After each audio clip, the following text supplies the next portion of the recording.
Kumusta kayo mga kalipad? Nandito ako ngayon sa aking ginawang tambayan na may duyan dito sa ilalim ng puno mga kalipad. Ayan, katambay ako dito habang nakahiga sa duyan. Ayan, magandang gabi sa inyo mga kalipad. Dito ang oras ay alas 9:30 na ng gabi, pero maliwanag pa mga kalipad. Ayan, kung nakikita nyo, napakaliwanag pa ng paligid. Ayan, nandito lang ako sa ilalim ng pine tree mga kalipad. Ginawa ko yan kanina, sinet ko yan kanina. Ayan, ayan, napakaganda di ba mga kalipad?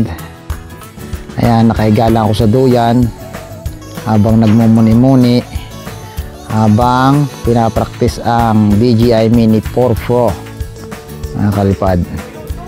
Ayan, gamit ko nga pala ang aking DJI Mic Mini. Ayan mga kalipad, sa ating pagre-record ng voice recording. Ayan mga kalipad, pintas ko ng ating drone dito habang ako'y nakahiga.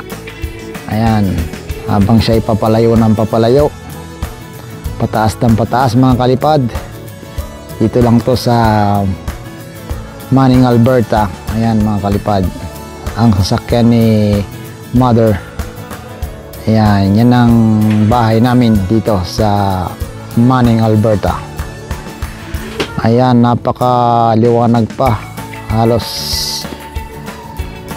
9:30 na ng gabi, pero maliwanag pa mga kalipad.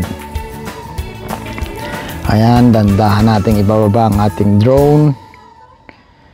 Ayan, napakaganda ng spot dito mga kalipad. Dito lang sa harap ng bahay ito mga kalipad. Ayan oh, napapansin nyo ba yan? Simple lang pero maangas ang datingan ng aking ginawang set dito mga kalipad. Ayan, sa ilalim ng pine tree. Ayan mga kalipad, bumababa na ang ating drone habang tayo kinukunan ng video mga kalipad. Ayan, nakahiga lang ako, tamang relax lang. Ayan, malapit na uling mag garden. Ayan mga kalipad, malapit na uling mag mower. Ayan, pahiga-higa lang. Ayan mga kalipad, ayan, nagpapahinga. Sarap matulog dito mga kalipad, mahangin. Bye bye.